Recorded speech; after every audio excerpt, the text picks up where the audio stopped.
বিদ্যালয়খনক বিদ্যাৰ মন্দিৰ বুলি কোৱা হয় আৰু এই বিদ্যাৰ মন্দিৰত বিভিন্ন নীতি শিক্ষা দিয়া হয় জীৱনটোৰ পাতনি আৰম্ভ হয় এই মন্দিৰখনৰ পৰাই আৰু এই মন্দিৰত যি বিদ্যাৰ মন্দিৰ বুলি কোৱা হয় তাত এক অঘটন সংঘটিত হৈছে য'ত নীতি শিক্ষা দিয়া হয় তাতে এজন ছাত্ৰৰ মৃত্যু হৈছে আৰু এই অভিযোগ উত্থাপন হৈছে যে দশম শ্ৰেণীৰ 4গৰাকী ছাত্ৰ এজন নৱম শ্ৰেণীৰ ছাত্ৰক প্ৰহাৰ কৰিছিল তাৰ পাছতে মৃত্যু হৈছিল কাজিয়াৰ সূত্ৰপাত হৈছিল কেইবাদিন ধৰি মানসিকভাৱে অত্যাচাৰ কৰিছিল আৰু তাৰ পাছত শনিবাৰৰ পৰা দেওবাৰে নিশা ভাবুকিও প্ৰদান কৰিছিল আৰু তাৰ পাছত সোমবাৰৰ দিনটোত এই ঘটনা সংঘটিত হৈছিল যিখন বিদ্যালয়ত ঘটনাটো সংঘটিত হৈছিল মই তাত উপস্থিত আছোঁ এয়া হ'ল পদুমপুখুৰী উচ্চতৰ মাধ্যমিক বিদ্যালয় আৰু মই ইয়াতে উপস্থিত আছোঁ বৰ্তমান বিদ্যালয়ত আজিৰ দিনটোত এয়া বিদ্যালয়খনত কোনো ধৰণৰ এই মুহূৰ্তত ছাত্ৰ উপস্থিত নাই এই মুহূৰ্তলৈকে কোনো বিদ্যালয়ৰ যিমান কিতাপ আপুনি যদি কোঠা দেখিবলৈ পাইছে কোনো এটা কোঠাই এই মুহূৰ্তলৈকে খোলা নাই ইয়াত বন্ধ হৈছে এই মুহূৰ্তত কাৰণ যোৱা দিনটোত যি ঘটনা সংঘটিত হৈছিল তাৰ বাবে ৰাইজেও অভিযোগ উত্থাপন কৰিছিল যে বিদ্যালয় খুলিব নোৱাৰিব কিন্তু বিদ্যালয়ৰ যিসমূহ শিক্ষক শিক্ষয়িত্ৰী হওক সেইসকল আহি উপস্থিত হৈছে আজি ভৱেশ ডেকাৰ যি মৃতদেহ আছে সেই মৃতদেহ মৰণোত্তৰ পৰীক্ষা কৰা হ'ব ইতিমধ্যে কেইবাটাও অভিযোগ উত্থাপন কৰা হৈছে যে যিগৰাকী ছাত্ৰৰ মৃত্যু হৈছিল সেইগৰাকী ছাত্ৰক প্ৰহাৰ কৰা হৈছিল তেখেতৰ মূৰত প্ৰচণ্ড ঘুচিওৱা হৈছিল আৰু তাৰ পাছত ছাত্ৰগৰাকীৰ মৃত্যু হৈছিল কিন্তু এটা কথা এই মুহূৰ্তলৈকে জানিব পৰা নাই বা স্পষ্ট হোৱা নাই সেয়া আৰক্ষী তদন্ততহে স্পষ্ট হ'ব যে যিগৰাকী ছাত্ৰৰ মৃত্যু হৈছিল যি 4গৰাকী যুৱক ছাত্ৰই মিলি তেখেতক প্ৰচণ্ড কোব মাৰিছিল মূৰত এয়া আচলতে কিমান দূৰ সত্য বা সেয়া প্ৰচণ্ড কোব মৰাৰ পাছতহে এয়া মৃত্যু হৈছিল নে আন কিবা ঘটনা আছিল কাৰণ আৰক্ষীৰ যি প্ৰাৰম্ভিক তদন্ত সেই তদন্ত বৰ্তমানেও অব্যাহত আছে কাইলৈৰ দিনটোতে আৰক্ষীৰ এটা বিশেষ দল আহি উপস্থিত হৈছিল আৰক্ষী শীৰ্ষ বিষয়া আহি উপস্থিত হৈছিল আজি যিহেতু 4জনীয়াকৈ এটা চিকিৎসকৰ দল গঠন কৰি দিয়া হৈছে এই 4জনীয়া চিকিৎসকৰ দলে এই গোটেই সমগ্ৰ ঘটনাটো বিবেচনা কৰিব তাত এগৰাকী ফৰেনচিকৰ বিষয়া যি দণ্ডাধীশ এজন থাকিব সেই দণ্ডাধীশক গোটেই ঘটনাটো সমগ্ৰভাৱে তেখেতে চোৱা চিতা কৰিব আৰু তাৰ পৰিপ্ৰেক্ষিতত এটা কথা উল্লেখ কৰিব লাগিব যিহেতু বিদ্যালয়খনৰ ভিতৰত এই ধৰণৰ ঘটনা সংঘটিত হৈছে তাত বিদ্যালয়খনৰ ভূমিকা আচলতে বাৰুকৈ লক্ষণীয় হ'ব লাগিছিল কাৰণ যিটো সময়ত ঘটনা সংঘটিত হৈছে সেই সময়টোক প্ৰায় ৰাতিপুৱাৰ ভাগত ঘটনাটো সংঘটিত হৈছিল আৰু এখন বিদ্যালয়ৰ ভিতৰত যেতিয়া ছাত্ৰ ছাত্ৰী পঢ়িবলৈ আহে তাত শিক্ষক শিক্ষয়িত্ৰীৰ লগতে বিদ্যালয়খনৰ যিহেতু প্ৰধান শিক্ষক থাকে তেখেতৰ বিশেষ ভূমিকা থাকে যিহেতু বিদ্যালয়খনত ছাত্ৰ ছাত্ৰীসকলক তেখেতসকলে নিয়ন্ত্ৰণ কৰি থাকে তেনেস্থলত এই ধৰণৰ যিহেতু ঘটনা সংঘটিত হৈছে বিদ্যালয়ৰ যিসমূহ শিক্ষক শিক্ষয়িত্ৰী আছিল সেই শিক্ষক শিক্ষয়িত্ৰীৰ ভূমিকা তেখেতসকলৰ কি ধৰণৰ আছিল যি সময়ত ঘটনা সংঘটিত হৈছিল ছাত্ৰ ছাত্ৰীৰ হুলস্থুল হৈছিল সেই হুলস্থুলীয়া হোৱা পৰিৱেশত প্ৰথমতে যি শিক্ষকসকল আছিল তেখেতসকল গৈ কিয় উপস্থিত নহ'ল বা সেই স্থানত তেখেতসকলে গৈ কাজিয়াখন কিয় ভাঙি দিয়াৰ চেষ্টা নকৰি পিতৃৰ অভিযোগ আছিল পিতৃয়ে অভিযোগ তুলিছিল যে প্ৰধান শিক্ষকক তেখেতে শিক্ষয়িত্ৰীগৰাকীক তেখেতে পূৰ্বতে এটা কথা উল্লেখ কৰিছিল যে তেখেতৰ যি সন্তান আছে সেই সন্তানক পূৰ্বতে এনেকুৱা ধৰণৰ অত্যাচাৰ কৰিছিল দশম শ্ৰেণীৰ 4গৰাকী যুৱকে আৰু তাৰ পাছত সেই অভিযোগ উত্থাপন কৰাৰ পিছত প্ৰধান শিক্ষয়িত্ৰীক মুখামুখিকৈ লগ কৰি স্কুলতো সেয়া কথা জনাইছিল কিন্তু ইমানখিনি কথা প্ৰধান শিক্ষয়িত্ৰীগৰাকীক বিদ্যালয়খনত আহি এজন পিতৃয়ে জনোৱাৰ পাছত সেই পিতৃগৰাকী কোৱা কথাষাৰক গুৰুত্ব কিয় দিয়া নাছিল বিদ্যালয় কৰ্তৃপক্ষই কাৰণ যিখন বিদ্যালয়ত সেই ঘটনাটো সংঘটিত হৈছিল প্ৰধান শিক্ষয়িত্ৰীগৰাকী যিহেতু দেখিবলৈ পোৱা গৈছে শেহতীয়া এক খবৰ আহি পৰিছে এজন ছাত্ৰক গ্ৰেপ্তাৰ কৰিছে আন কেইজনক সোধা পোছা অব্যাহত ৰাখিছে বুলি জানিব পৰা গৈছে যেহেতু বিদ্যালয়ৰ কিছু কৰ্তৃপক্ষ উপস্থিত থকা বুলি দেখিবলৈ পাইছোঁ আপুনি সুধিব পাৰিব নেকি যে কি কাৰণে কাজিয়াৰ সূত্ৰপাত ঘটিছিল তেখেতসকলৰ মাজত কাৰণ এখন বিদ্যালয় ক্লাছ আৰম্ভ হৈছিল আৰু সেই ক্লাছ আৰম্ভ হোৱাৰ সময়তে এনেধৰণৰ এক অপ্ৰীতিকৰ পৰিস্থিতিৰ সৃষ্টি হৈছিল এই ক্ষেত্ৰত বিদ্যালয়ৰ কোনো কৰ্মচাৰী বা কৰ্তৃপক্ষই কোনো ধৰণৰ পদক্ষেপ লোৱা নাছিল নেকি সবিশেষ জানিব বিচাৰিম যদি সম্ভৱ হয় কাৰোবাৰ মন্তব্য ল'বলৈ চেষ্টা কৰিব নিশ্চয় চাওক চন্দনা যিটো এই মুহূৰ্তত এই ঘটনা যদি শেহতীয়া আপডেট বুলি যদি ক'বলৈ যাওঁ যে 4গৰাকী যি অভিযুক্ত আছিল সেই 4গৰাকী অভিযুক্তৰ ভিতৰত এজন যুৱকক ছাত্ৰক গ্ৰেপ্তাৰ কৰা হৈছে আৰু বাকী 3জন ছাত্ৰক এই মুহূৰ্তত সোধপোছ কৰি থকা হৈছে বিদ্যালয়ৰ যিসকল শিক্ষক শিক্ষয়িত্ৰী আছিল আজি দিনৰ 10 বজাত তেখেতসকলক পুনৰ মোতায়েন কৰা হৈছে পাথৰীঘাট আৰক্ষী থানাত তেখেতক আজি আকৌ তেখেতসকলক সোধপোছ চলোৱা হ'ব আৰু এই মুহূৰ্তত বিদ্যালয়খনৰ ভিতৰত কিছু মই সোমাই যাবলৈ চেষ্টা কৰিম কাৰণ যিটো সময়ত ঘটনা সংঘটিত হৈছিল তাৰ পাছত বিদ্যালয়ত যিসমূহ শিক্ষয়িত্ৰী আছিল এই শিক্ষয়িত্ৰীসকলে আলোচনা তেখেতসকলৰ হৈছিল, এখন মিটিং হৈছিল। আৰু এটা কথা উল্লেখ কৰিব লাগিব যে শিক্ষয়িত্ৰীসকলক যিহেতু মাতি পঠিয়াইছিল তাৰ পাছত পুনৰ শিক্ষয়িত্ৰীসকলৰ সৈতে আজি পুনৰ তেখেতসকলৰ সৈতে মিলিত হ'ব আৰু আকৌ তেখেতসকলক সোধপোছ চলাব। আৰু এই মুহূৰ্তত মই বিদ্যালয়ৰ এগৰাকী শিক্ষক আছে, মই তেখেতৰ পৰা জানিব বিচাৰিম, কাৰণ কালিৰ দিনটোতে যিহেতু ঘটনাটো সংঘটিত হৈছিল। ছাৰ, আপোনাৰ ওচৰতে আহিছোঁ। কালিৰ দিনটোত যিটো ঘটনা সংঘটিত হৈছিল, আপোনালোক স্কুলত আছিল? মই কালি চিয়ালত আছিলোঁ, যোৱাকালি মই ছুটীত আছিলোঁ। আৰু মই তাৰমানে পিছত ফেচবুকতহে কথাটো গম পাইছোঁ, পাই বোলো মৰ্মাহত হৈছে ঘটনাটোৰ কাৰণে। হ'ব নালাগিছিল, কিন্তু এতিয়া কি কৰিব আৰু। বিদ্যালয়খনৰ ভিতৰত এনেকুৱা ধৰণৰ ঘটনা কিমান উচিত, বা এই ঘটনাটো যিহেতু সংঘটিত হৈ গৈছে এই বিদ্যালয়খনৰ ভিতৰত, ক'ৰবাত বিদ্যালয়খনৰ অভিযোগ বা বিদ্যালয়খনৰ ক'ৰবাত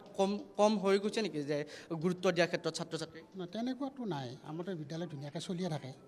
ক্লাছ হৈ থাকে, হেৰি হৈ থাকে, গোটেইখিনি চলিয়ে থাকে। কালি পিছতো এনেকুৱা ধৰণৰ ঘটনা কি ধৰণে হ'ব? এতিয়া এইটো নাজানো, কালি অবাঞ্ছিত ঘটনা কি কাৰণত ঘটিল সেইটো নাজানো। তেওঁ দেউতাকৰ, আমি ছাত্ৰজনৰ দেউতাকৰ পৰা ষ্টেটমেণ্টটো টিভিত শুনিছোঁ যে ৰবিবাৰে বন্ধটো তেনেকুৱা ঘটনা হৈছে, আৰু সেই কথাতে স্কুল আহি পালে সম্ভৱতঃ কালি। সেইখিনি আৰু মই জানাম। কিন্তু পিতৃয়ে অভিযোগ দিছে যে এই কথা স্কুলৰ প্ৰধান শিক্ষয়িত্ৰীক জনোৱা হৈছিল, তাৰ পাছতো কিয় গুৰুত্ব দিয়া হোৱা নাছিল? নহয়, এতিয়া কথা হৈছে তেখেতে কৈছে যদিও মই বাৰু সেইটো শুনা নাই, কিন্তু যদি বাইদেউক যদি অভিযোগ দিছিল, বাইদেউ কি ব্যৱস্থা কৰে, যিহেতু আমি তলতীয়া শিক্ষক, আমি আহোঁ, আমি ক্লাছ কৰোঁ,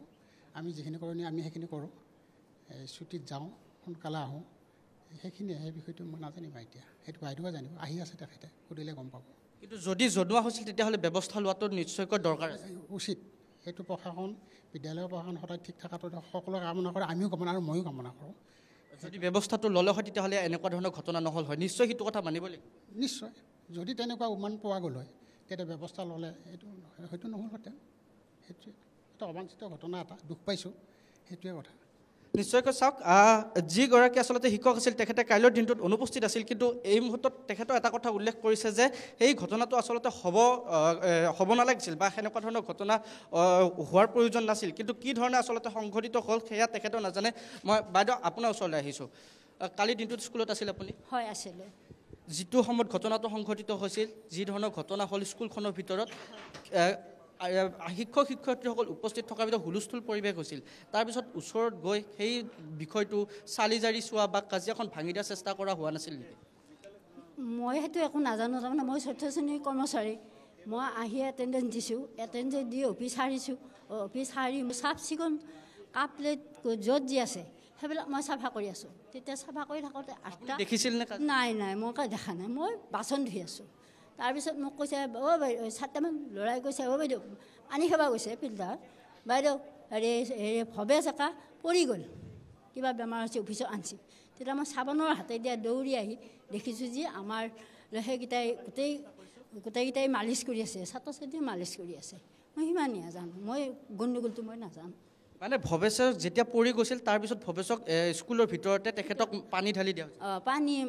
মালিচ কৰিছে, তেলেদি মালিচ কৰিছে। মালিচ কৰি উঠি 10 মাতিছে,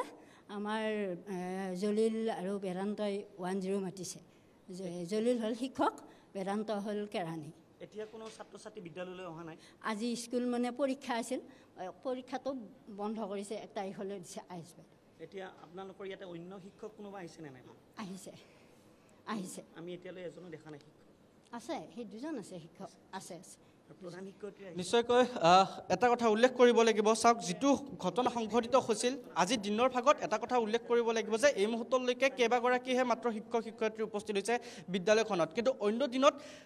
আমি যদি ক'বলৈ যাওঁ সম্পূৰ্ণভাৱে বিদ্যালয়খনত যি শিক্ষক শিক্ষয়িত্ৰী থাকে সম্পূৰ্ণভাৱে উপস্থিত হয়। কিন্তু কাইলৈৰ দিনটোত যি ঘটনা সংঘটিত হৈছিল তাৰ পাছত আজিৰ দিনটোত বিদ্যালয়ৰ পৰিৱেশ যদি ক'বলৈ যাওঁ সেৰেঙা পৰিৱেশ, কিন্তু বিদ্যালয়খনত যি ধৰণৰ কোনো ধৰণৰ আচলতে বন্ধ দিয়া হোৱা নাছিল, তাৰ পিছতো স্কুলখনত বিদ্যালয়খনত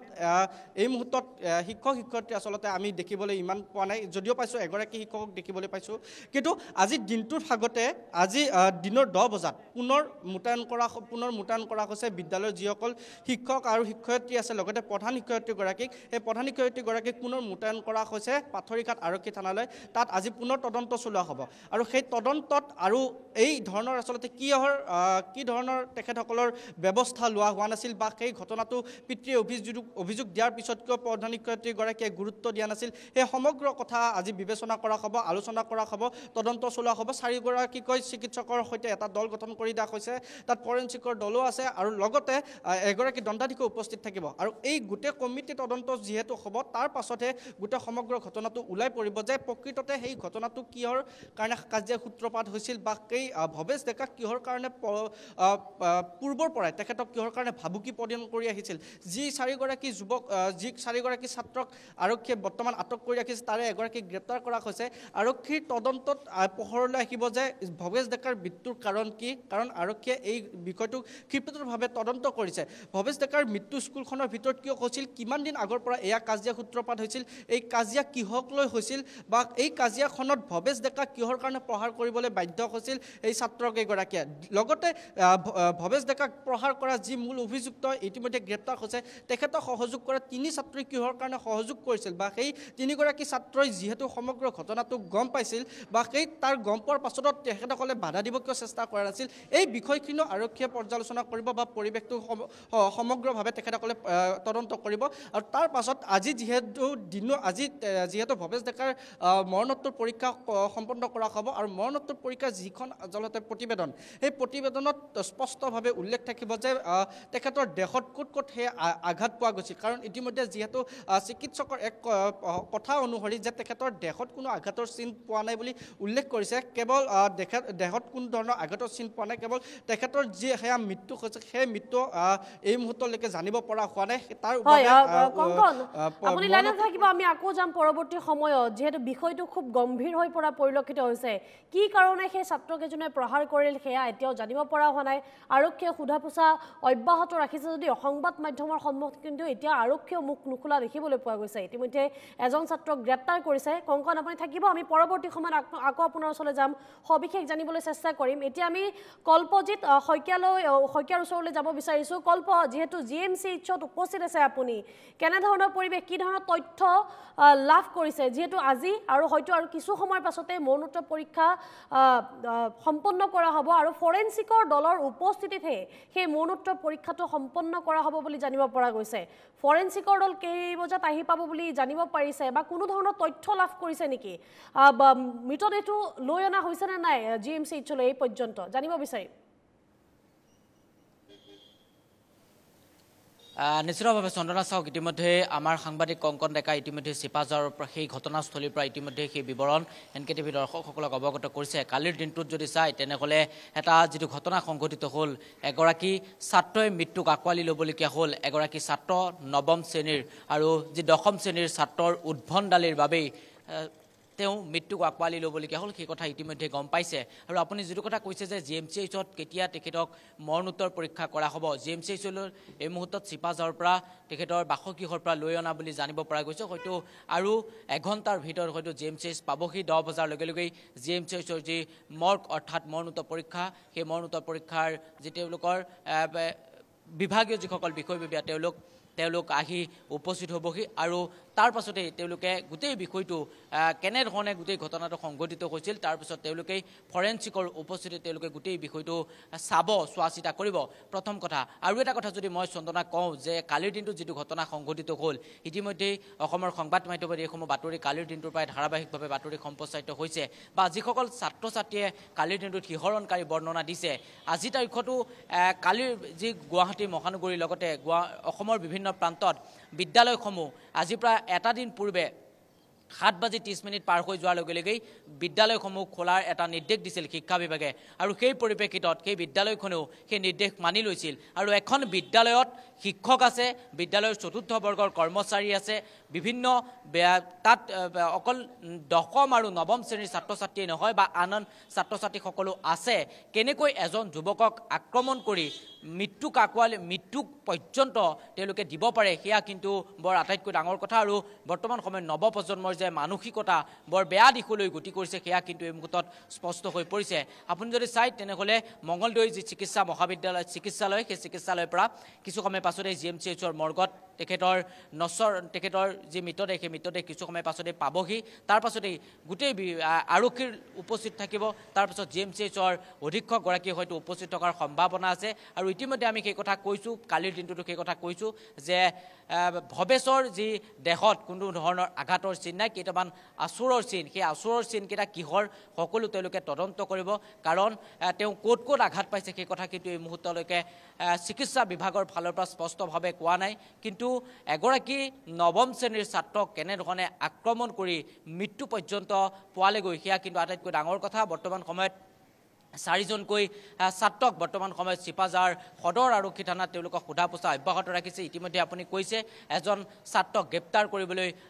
আৰক্ষীয়ে গ্ৰেপ্তাৰ কৰিছে আৰু এই ছাত্ৰকেইজনক কেনেধৰণে শাস্তি দিয়া হ'ব হয়তো চাইল্ড লেবাৰ এক্টৰ যোগেদি তেওঁলোকক কেনেধৰণে ব্যৱস্থা গ্ৰহণ কৰা হ'ব পৰৱৰ্তী সময়ত আৰক্ষীয়ে হয়তো তদন্ত কৰিব আৰু তাৰ পাছতেই হয়তো সকলো কথা স্পষ্ট হৈ পৰিব হয়তো আৰক্ষীয়ে আজিৰ দিনটোত হয়তো তেওঁলোকক আদালতত হাজিৰ কৰাৰ সম্ভাৱনা আছে কিন্তু এই মুহূৰ্তত যদি মই কওঁ তেনেহ'লে ৰাজ্য কঁপাই যোৱা এই হত্যাকাণ্ডই কিন্তু বৰ্তমান সময়ত আজিৰ দিনটোত যদি চাই GMCHৰ মৰ্গত হয়তো কিছু সময় পাছতে বিভিন্ন প্ৰান্তৰ ব্যক্তিসকল আহিব তাৰ পাছত আমি কথা পাতিবলৈ চেষ্টা কৰিম গোটেই ঘটনাটো কেনেকৈ সংঘটিত হ'বলৈ পালে শিক্ষকসকল থকাৰ পাছতো চতুৰ্থ বৰ্গৰ কৰ্মচাৰী থকাৰ পাছতো কেনেকৈ ঘটনাটো সংঘটিত হ'বলৈ পালে সেই কথা ইতিমধ্যে সকলোৱে গম পাইছে হয়তো সেই বিদ্যালয়খনৰ যি অনুশাসন সেই অনুশাসন ক'ৰবাত নহয় ক'ৰবাত হয়তো নাছিল